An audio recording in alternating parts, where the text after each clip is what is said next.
Double engine সরকারের আমলে গোমতী জেলার মাতাবাড়ি আরডি ব্লকের অন্তর্গত বিভিন্ন পঞ্চায়েত এবং ভিলেজ কমিটি অফিসগুলি নির্দিষ্ট সময়ে খোলা হয় না বলে অভিযোগ। তেমনি আজ মাতাবাড়ি আরডি ব্লকের লক্ষ্মীপতি গ্রাম পঞ্চায়েতে সকাল 11টা পর্যন্ত খোলা হয়নি।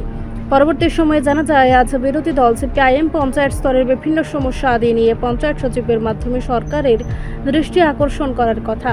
পঞ্চায়েত সচিব ডেপুটেশন গ্রহণ না করে উল্টো ডেপুটেশন বানচাল করার জন্য সকাল 11টা পর্যন্ত নাকি পঞ্চায়েতে আসেননি।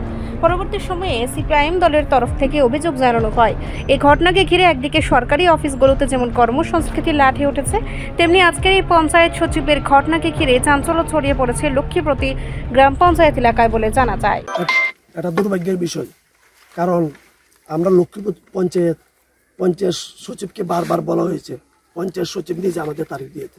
আমরা তো মনে করেন এখানে কোনো পার্টির বিরুদ্ধে আমরা বলতে আসছি না, আমরা সরকারকে জানার জন্য আসছি, ঠিক আছে।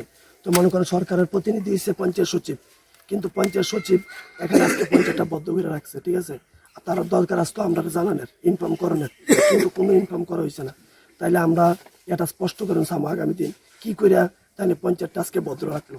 আমরা পরবর্তী সময়েও তাদের কাছে আয়া বোঝার চেষ্টা করলাম কী করে পঞ্চায়েতটা তাহলে ভদ্র রাখলো। হ্যাঁ, টোটালি রাজনৈতিক উদ্দেশ্য প্রণোদিত। কারণ যদি তারা উন্নয়ন চাইতো তাহলে পঞ্চায়েত খোলা থাকতো, আমরা বিরোধী দলের কথা শুনতো। কিন্তু যে কোনো সরকারই বিরোধী দল থাকতোই বই, বিরোধী দল না থাকলে কীভাবে বইব, তাহলে তো এখন একত্র প্রতিষ্ঠিত হয়ে যাব, ঠিক আছে। এটা দুর্ভাগ্য। আজকে আমরা আইছি মানুষের লেগে, অখন এমন আছে ওই আমরার সাথে অখন দুইজন মানুষ আইছে, এখানে কি কাজ আর নিব, ঠিক আছে। কিন্তু আয় দেখতে আছে পঞ্চায়েত বদ্ধ, তাহলে এইভাবে চললে কি করে হইব? তাহলে আমরা প্রতিষ্ঠিত আর পঞ্চায়েতটা তো খোলা রাখতেন। আমরা তো এখানে আপনাদের বিরুদ্ধে যুদ্ধ ঘোষণা করতে পারছি না। আমরা দাবি আছে, দাবি আপনাদের কাছে কইরা আমরা যাবো। এবার পঞ্চায়েত সেক্রেটারির তেমন কর্তব্য তো তাই তো দাবি পূরণ করতে পারতো না, তাই উপরে আধিকারিক যারা আছে তার কাছে দাবিটা নিয়ে পৌঁছাইবো, ঠিক আছে। আমরা তাদের কাছে দিয়ে যাইলাম বলে। তো এখানে তো শুনেন, কথা না শুনলে এলাকার মানুষের কি সমস্যা কি করে বুঝবেন? কথা শুনতে রাজি নেই, তো এখানে কি সম্ভব নেই। রিপোর্ট সংবাদ প্রতীক্ষা।